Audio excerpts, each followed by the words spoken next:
सो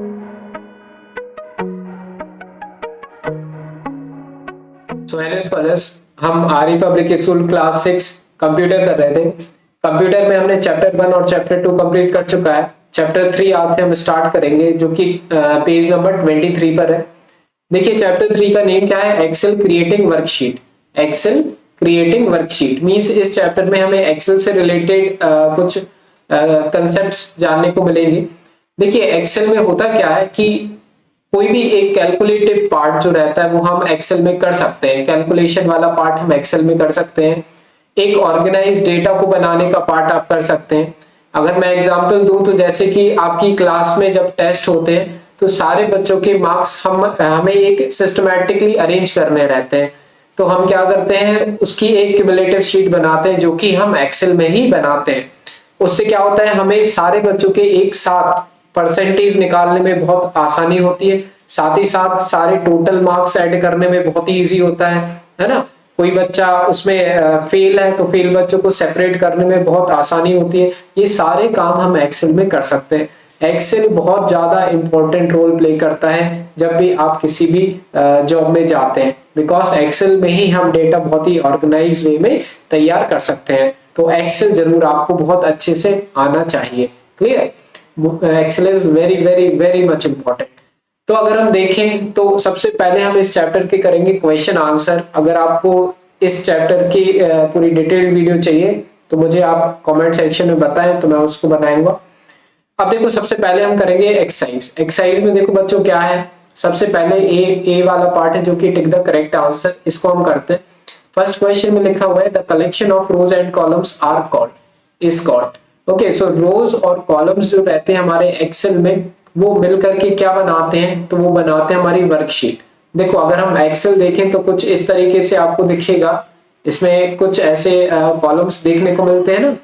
तो अगर आप ऐसे देखें तो ये होते हैं हमारे रोज, और ऊपर से नीचे देखें तो ये होते हैं हमारे कॉलम्स, और रोज और कॉलम्स सब मिल जाते हैं तो ये हमारी बना लेते हैं ये वर्कशीट। क्लियर? तो यही होता है रोज और कॉलम्स का कंसेप्ट। और बहुत सारे रोज होते हैं हमारे उस वर्कशीट में और बहुत सारे कॉलम्स भी होते हैं। क्लियर? अब देखिए सेकंड क्वेश्चन करते हैं।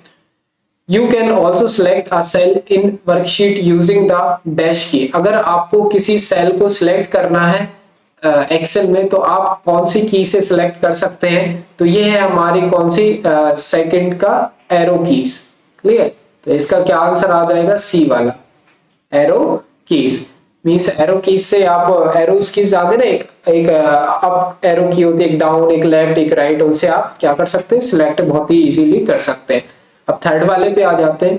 थर्ड वाले में लिखा हुआ है the number of columns in single worksheet is. अब देखो ये कह रहे हैं कि कितने कॉलम होते हैं एक वर्कशीट में, एक वर्कशीट में कितने कॉलम्स होते हैं, तो ये हमें बताना है। तो थर्ड का जो आंसर है वो हो जाएगा हमारा ए। ठीक है, थर्ड का जो हो जाएगा वो है ए। मींस कितने कॉलम्स होते हैं हमारे 16,384 16,384 कॉलम्स हमारे होते हैं। ठीक है, तो इसको मैं टिक कर देता हूं, ये हो गया थर्ड का ए पार्ट। देखो 16,000 सिर्फ कॉलम्स होते हैं। आगे बढ़ते हैं फोर्थ वाले में। You can make a worksheet look more attractive and legible by. Means अगर आपको वर्कशीट को और अट्रैक्टिव दिखाना है, मींस सुंदर दिखाना है, क्लियर, तो आप कैसे उसको दिखा सकते हैं, तो बहुत ही आसान सा क्वेश्चन है ये। इसको हमें क्या करना पड़ेगा, फॉर्मेटिंग करना पड़ेगा। क्लियर? क्या करना पड़ेगा, फॉर्मेटिंग। फॉर्मेटिंग से हम क्या कर सकते हैं, अपनी वर्कशीट को बहुत ही अच्छा दिखा सकते हैं। मींस फॉर्मेटिंग एक उसमें आप वर्क जब एक्सेल खोलेंगे, फॉर्मेटिंग एक टूल आपको देखने को मिलता है। फॉर्मेटिंग से आप कलर्स चेंज कर सकते हैं, क्लियर, और बहुत सारी चीज आप कर सकते हैं। तो फॉर्मेटिंग से आप अपनी वर्कशीट को बहुत ही अट्रैक्टिव दिखा सकते हैं। फोर्थ के बाद आते हैं हम फिफ्थ वाले पे। फिफ्थ में लिखा हुआ है dash means the way in which data is settled within the boundary of a cell, है ना। तो हमें क्या कौन बताता है कि means the way in which data is settled within the boundary of the cell. देखो ये जो बाउंड्री होती है, एक सेल हमारी ये होती है ना, तो सेल के अंदर डाटा सेटल रहे, ये कौन हमें बताता है, तो ये हो गया हमारा अलाइनमेंट। Okay, alignment. तो फिफ्थ का क्या हो जाएगा हमारा सी। क्लियर? सो आपको अगर इस सेल में लेफ्ट में डेटा रखना है पूरा तो लेफ्ट अलाइनमेंट लगा सकते हैं, अगर आपको पूरा डेटा राइट में रखना है तो राइट अलाइनमेंट लगा सकते हैं, आपको पूरा डेटा सेंटर में रखना है तो सेंटर अलाइनमेंट लगा सकते हैं। क्लियर? तो ये अलाइनमेंट से आप डिसाइड कर सकते हैं आपको डेटा अपना कहाँ रखना है सेल के अंदर, तो ये अलाइनमेंट से आप कर सकते हैं। इसके बाद आ जाते हैं हम सिक्स्थ वाले पे। सिक्स्थ में लिखा है the dash formatting is used to format the data according to the specified condition. ठीक है, तो जब हम अपने डेटा को फॉर्मेट करते हैं, फॉर्मेट मींस थोड़ा सा और अट्रैक्टिव बनाते हैं उसके लिए, तो अपन देखो इधर पे क्या लिखा हुआ है, the dash formatting is used to format data according to specified condition. तो जब आपको डाटा फॉर्मेट करना रहता है लेकिन एक स्पेसिफिक कंडीशन के अकॉर्डिंग, क्लियर, तो वो किस फॉर्मेटिंग टूल से अपन कर सकते हैं, तो ये है हमारा कंडीशनल फॉर्मेटिंग। देखो नाम भी थोड़ा मैच कर रहा है, हम कंडीशन लगा देते हैं तो उसी के अकॉर्डिंग वो डेटा हमारा फॉर्मेट होता है ना, तो ये वाली कंडीशनल फॉर्मेटिंग कहलाती है। कंडीशनल फॉर्मेटिंग भी एक बहुत ही इंपॉर्टेंट रोल प्ले करती है एक्सेल में। तो ये हो गया हमारा सिक्स्थ वाला आंसर। तो ए पार्ट हमारा हो गया कंप्लीट। अब हम आ जाते हैं बी पार्ट पे। बी पार्ट में देखिए क्या लिखा हुआ है, राइट ट्रू एंड फॉल्स और for false, T for true and F for false statement. तो इसको थोड़ा हम रीड करते हैं। सबसे फर्स्ट, सेल में कंटेन 4 टाइप ऑफ डेटा। जो हमारा सेल होता है उसमें 4 तरह के डाटा हो सकते हैं क्या? बिल्कुल नहीं हो सकते। सेल में सिर्फ हमारा एक तरह के बहुत सारे हो सकते हैं डाटा से ना। तो हम क्या लिखेंगे इसमें, सेल में content 4 types of data, it is very much wrong. तो हमें यहाँ पे क्या लिखना रहेगा, फॉल्स। हम क्या लिखेंगे यहाँ पे, फॉल्स। तो सेल में 4 नहीं, हम कितने रख सकते हैं, 3 टाइप्स ऑफ डेटा रख सकते हैं। एक होता है लेबल, एक वैल्यू और एक फॉर्मूला। क्लियर? तो ये 3 टाइप्स के डेटा हम रख सकते हैं, लेकिन ये क्या कह रहे हैं कि 4 टाइप्स के डेटा रख सकते हैं, तो वो गलत है। तो कौन कौन से रख सकते हैं, लेबल, वैल्यूज एंड फॉर्मूलाज, है ना। तो ये आप अपनी बुक देखेंगे तो उसमें भी देखने को मिल जाएंगे हमारे। तो ये हो गया हमारा बी का फर्स्ट पार्ट जो कि है फॉल्स। आगे बढ़ते हैं। सेकंड में देखो क्या लिखा है, you can not save worksheet data as PDF and HTML file. मान लीजिए आपने एक वर्कशीट बनाई, अब उसको सेव करना है, तो आप उसको एचटीएमएल के फॉर्म में या फिर पीडीएफ के फॉर्म में सेव नहीं कर सकते हैं क्या? बिल्कुल कर सकते हैं। तो ये क्या कह रहे हैं, गलत कह रहे हैं। तो हमारा सेकंड वाला भी क्या हो जाएगा, फॉल्स हो जाएगा। हम उसको बिल्कुल कर सकते हैं, लेकिन ये कह रहे हैं कि आप नहीं कर सकते हैं, तो ये तो गलत कह रहे हैं ना, इस वजह से। तो हम बिल्कुल अपनी वर्कशीट को पीडीएफ के फॉर्म में, एक्सेल फाइल को, अपनी वर्कशीट को पीडीएफ के फॉर्म में सेव कर सकते हैं और उसको हम सेंड भी कर सकते हैं। आगे बढ़ते हैं। थर्ड वाले में क्या लिखा है, you can not cancel the last change that you made the worksheet. ये कह रहा है कि आपने जो भी लास्ट में कुछ भी चेंज किया अगर आपने वर्कशीट में, तो उसको आप चेंज ही नहीं कर सकते। मान लीजिए आपने एक सेल में 7 लिख दिया, तो उसको फिर आप चेंज ही नहीं कर सकते, मीन 7 का वो फिक्स हो गया। ऐसा तो बिल्कुल नहीं होता है ना, हम उसको चेंज कर सकते हैं। 7 की जगह हम 9 बना सकते हैं, कुछ भी बना सकते हैं। तो ये गलत कह रहे हैं, ये भी फॉल्स हो जाएगा हमारा। फोर्थ पे आ जाते हैं। फोर्थ में लिखा हुआ है, you can change the font of numbers in Excel. कह रहे हैं कि नंबर का फॉन्ट हम क्या कर सकते हैं, चेंज कर सकते हैं एक्सेल में। तो नंबर का फॉन्ट तो बहुत ही आसानी से इजीली चेंज कर सकते हैं, इस वजह से ये सही कह रहे हैं, ट्रू। इसके बाद आते हैं हम फिफ्थ पे, Excel automatically left align the text in the cell and right align the numbers. कह रहे हैं कि एक्सेल जो रहता है वो ऑटोमेटिकली, है ना, जो भी टेक्स्ट रहता है उसको लेफ्ट में रखता है और जो नंबर रहते हैं वो राइट में रखता है ना, ऑटोमेटिकली। अगर हम उसमें फॉर्मेटिंग हम नहीं करें तो अपने अकॉर्डिंग वो सारे जो लेटर्स होते हैं, जैसे आपने वर्ड लिखे तो वो लेफ्ट में से लिखेंगे, और अगर आपने 1 2 3 को लगाया तो वो ऑटोमेटिकली लेफ्ट में आ जाएंगे उस सेल के अंदर। क्लियर? तो ये सही है, ट्रू है ना। तो यहाँ पे हम लिख देंगे ट्रू। ये आप प्रैक्टिकल करके भी देख सकते हैं। सिक्स्थ पे आ जाते हैं। सिक्स्थ में क्या लिखा है, border separate the data from surrounding cell. बिल्कुल, जो बॉर्डर होती है वो 1-2 सेल को क्या करके रखती है, सेपरेट करके रखती है ना। दो मीन्स हमें अलग अलग सेल किस वजह से दिखती है, बॉर्डर की वजह से। तो ये तो सेपरेट करके रखती है ना, बिल्कुल। तो ये क्या है, बिल्कुल ट्रू है, दैट इज एब्सोल्युटली ट्रू। तो बी का आंसर हो गया हमारा। आ जाते हैं सी पार्ट पे। सी में हमारा fill in the blanks. Fill in the blanks में लिखा है, there are dash rows and dash columns in a single worksheet. इतने कह रहे हैं इतने रो होते हैं और इतने कॉलम्स, तो हमें बताना है कितने रोज होते हैं। तो रोज होते हैं 104,857,6 है ना, तो इतने हमारे रोज होते हैं 10,48,576 और कॉलम कितने होते हैं हमारे, अभी अभी पढ़ा था 16,384, इतने हमारे कॉलम्स होते हैं। तो रोज और कॉलम्स हो गए हमारे। आगे आ जाते हैं सेकंड वाले पे। A dash identifies each columns and a dash identify each row. बता रहे हैं कि कौन आइडेंटिफाई करता है कॉलम्स को और कौन आइडेंटिफाई करता है रोज को।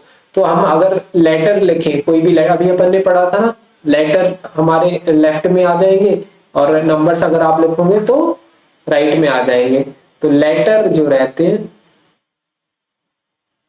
लेटर और यहाँ पे आ जाएगा नंबर। क्लियर, ये हो गया हमारा सेकंड का आंसर। थर्ड पे आ जाओ। By using dash feature, one can revert the last changes. Means इस फीचर को यूज करके हम पिछली बार जो हमने किया था उसको वापस ला सकते हैं। मान लीजिए, देखो मैं आपको करके भी बताता हूँ।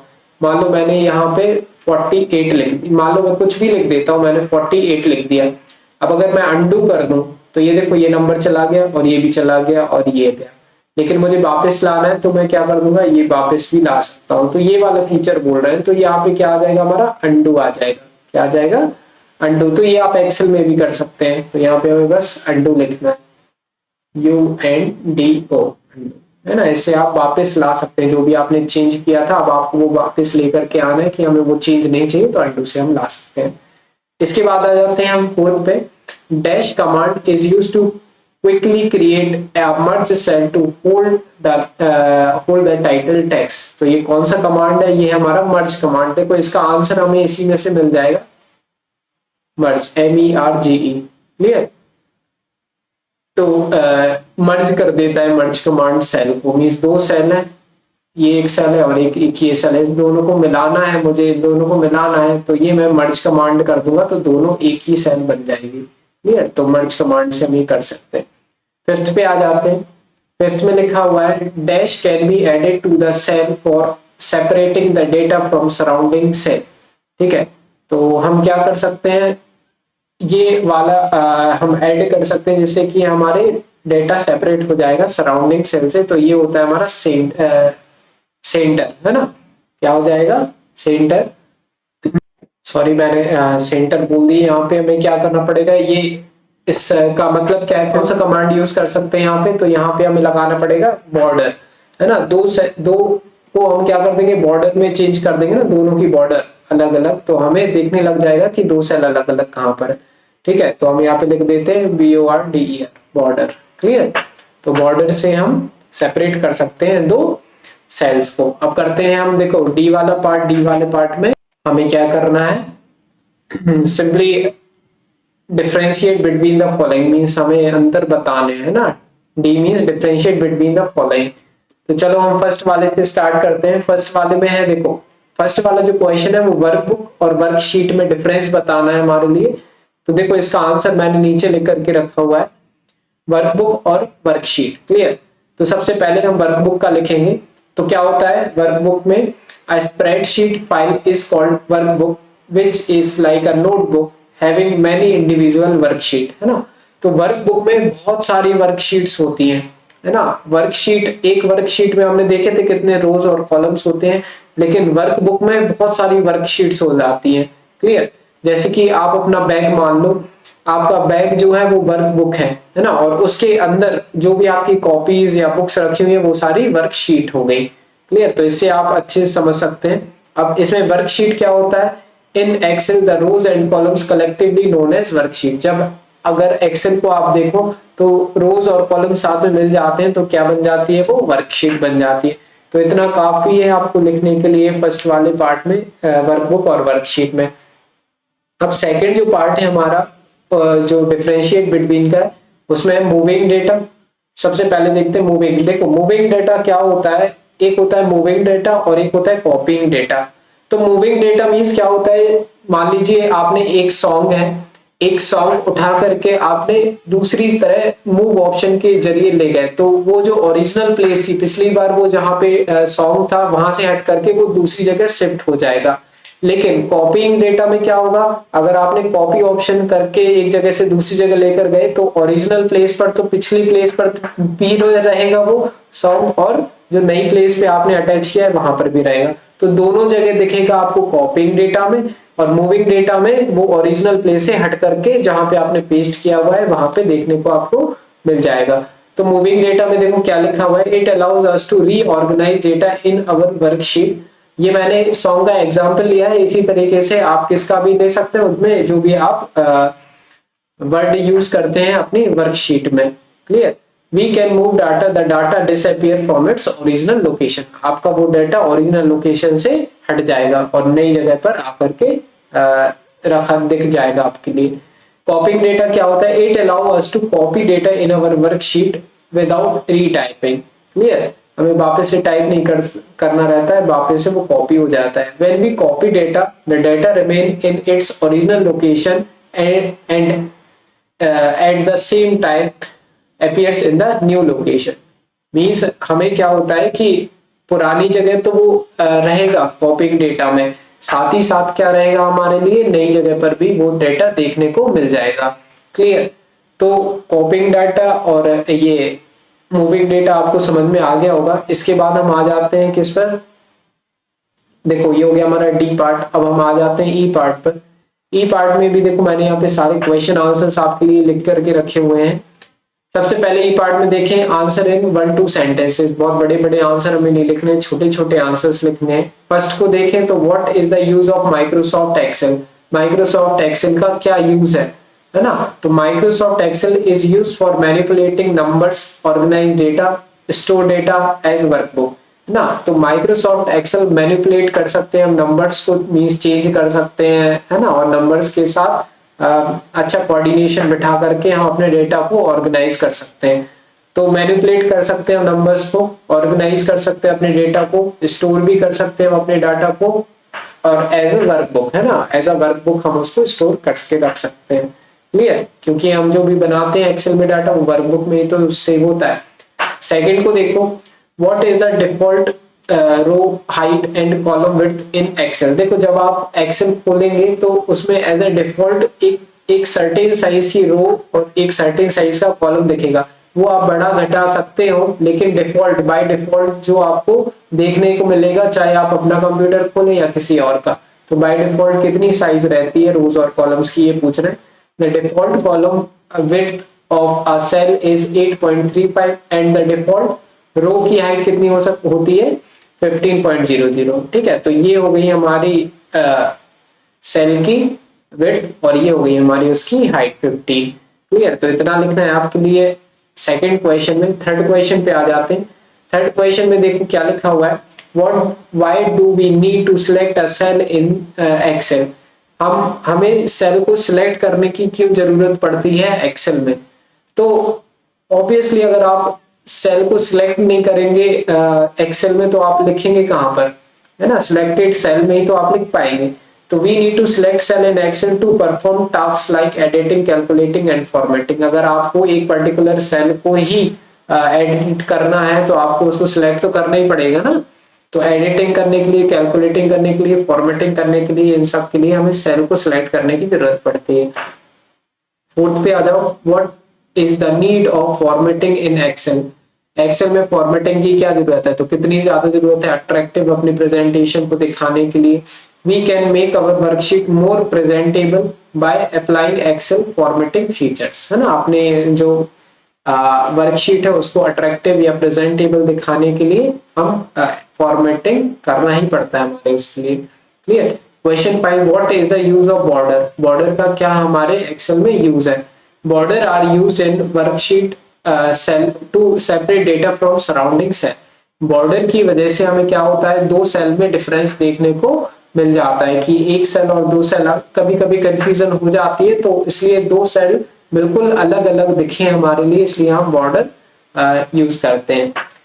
अब आ जाते हैं हम, ये हो गया हमारा देखिए ई पार्ट जो कि 1-2 सेंटेंसेस वाले आंसर थे। इसके बाद हम आ जाते हैं एफ वाले पार्ट पे।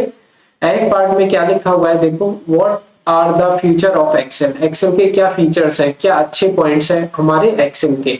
तो feature of Excel are editing and formatting data.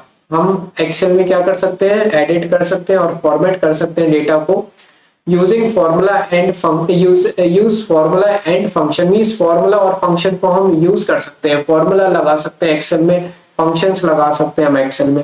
Printing worksheet, और जो भी हम उसमें लिखते हैं उस वर्कशीट को बहुत ही आसानी से प्रिंट भी करवा सकते हैं। क्रिएटिंग चार्ट एंड प्रोजेक्ट, और उसी डेटा का हम चार्ट और प्रोजेक्ट भी बना सकते हैं। तो ये सारे फीचर्स हैं एक्सेल के, तो इसको भी आपको याद करना है, ये एक इम्पोर्टेंट क्वेश्चन बन सकता है हमारा। आगे बढ़ते हैं सेकंड क्वेश्चन पे। सेकंड क्वेश्चन में बोल रहे हैं what is the use of alignment, name the different alignment buttons. तो अलाइनमेंट क्या होती है और अलग अलग अलाइनमेंट बटन्स के नेम हमें बताने। तो alignment means the way in which data is settled within the boundary of a cell. तो अगर आपने चलाया हो तो एक लेफ्ट अलाइनमेंट होती है, पूरा डेटा लेफ्ट साइड में हो जाएगा सेल के। राइट अलाइनमेंट, तो डेटा को अपन को किस वे में अरेंज करना है सेल के अंदर, ये हम अलाइनमेंट से बहुत ही इजीली कर सकते हैं। सारे टेक्स्ट को बीच में भी रखवाना हो तो रख सकते हैं, सारे टेक्स्ट को अगर लेफ्ट में रखवाना हो तो भी रख सकते हैं। तो ये अलाइनमेंट से वर्क होता है। The different alignment buttons are align left, centre, align right, middle align and bottom align. ये अलग अलग अलाइनमेंट हम कर सकते हैं, जो कि बहुत ही इजीली हम इसको ऑपरेट कर सकते हैं एक्सेल में। क्वेश्चन 3 जो है, What is the use of conditional formatting? मैंने आपको बताया था कंडीशनल फॉर्मेटिंग इंपॉर्टेंट है, तो क्या उसका यूज है कंडीशनल फॉर्मेटिंग के। Write the step to remove conditional formatting, और ये कह रहे हैं कि कंडीशनल फॉर्मेटिंग हटाने के कुछ स्टेप्स हमें लिख करके बताओ कि हम कंडीशनल फॉर्मेटिंग को कैसे हटा सकते हैं। ठीक है, तो देखो सबसे पहले हम देख लेते हैं कि कंडीशनल फॉर्मेटिंग होता क्या है ना। तो conditional formatting feature of Excel, तो कंडीशनल फॉर्मेटिंग एक फीचर है एक्सेल का जो कि अलाउ हमें करता है to apply certain formatting option such as background colour, border etcetera. Clear, तो ये इस ऑप्शन से हम फॉर्मेटिंग कर सकते हैं बेसिकली कंडीशनल फॉर्मेटिंग से, जैसे कि बैकग्राउंड का कलर चेंज करना, बॉर्डर को चेंज करना, है ना, और भी बहुत सारे। एक्सेट्रा मीन्स होता है आदि हिंदी में अगर बोले, या फिर और भी बहुत सारे ऑप्शंस आ सकते हैं इसकी जगह। अब देखते हैं एक्सेट्रा, आपको आता होगा है ना क्या होता है। एक्सेट्रा मीन्स आदि मीन्स और भी बहुत सारे ऐसे ही काम हो सकते हैं। आगे देखते हैं, इसको मैंने थोड़ा रेड पेन से इसलिए लिखा है ताकि हम इसका ये सेकंड पार्ट है इसको डिस्टिंग्विश कर पाए। Steps to remove conditional formatting are, इधर पे थोड़ा सा कम स्पेस था, इस वजह से मैंने यहाँ पे एरोज वगैरह ला करके लिखे, आप एक के नीचे एक लिखेंगे। क्लियर, तो steps to remove conditional formatting, कैसे हम कंडीशनल फॉर्मेटिंग को हटा सकते हैं अगर हमने अप्लाई कर दिया है। तो सबसे पहले होम बटन पे क्लिक करना है, उसके बाद कंडीशनल फॉर्मेटिंग ऑप्शन पे क्लिक करना है, फिर उसके बाद क्लियर रूल पे क्लिक करना है, और उसके बाद करना है clear rule from selected cell. जो भी सिलेक्टेड सेल किया है उसमें से हमें ये सारे रूल हटा देने हैं। तो clear rule from selected cell कर देंगे, ऑप्शन को क्लिक कर देंगे, तो बहुत ही इजीली हमारी वो सारी कंडीशनल फॉर्मेटिंग रिमूव हो जाएगी। क्लियर बच्चों, तो इस तरह से देखो अगर हमारा देखा जाए तो ये चैप्टर हो चुका है क्या कंप्लीट, और इसके बाद अब कुछ और नहीं बचा हुआ है हमारे लाइव एक्टिविटी वगैरह, इसमें कुछ नहीं है। जी पार्ट आप खुद करेंगे, एक्टिविटी बेस्ड क्वेश्चन है वो। क्लियर, तो सॉरी एप्लीकेशन बेस्ड क्वेश्चन है, तो इसको खुद करना है। चैप्टर 3 हमारा हो गया बच्चों कंप्लीट। नेक्स्ट वीडियो में देखेंगे हम चैप्टर नंबर 4। अगर पसंद आए वीडियो प्लीज लाइक करना, सब्सक्राइब जरूर करना चैनल को। कोई भी डाउट हो तो कमेंट सेक्शन में पूछ सकते हैं। क्लियर, मिलते हैं नेक्स्ट वीडियो में।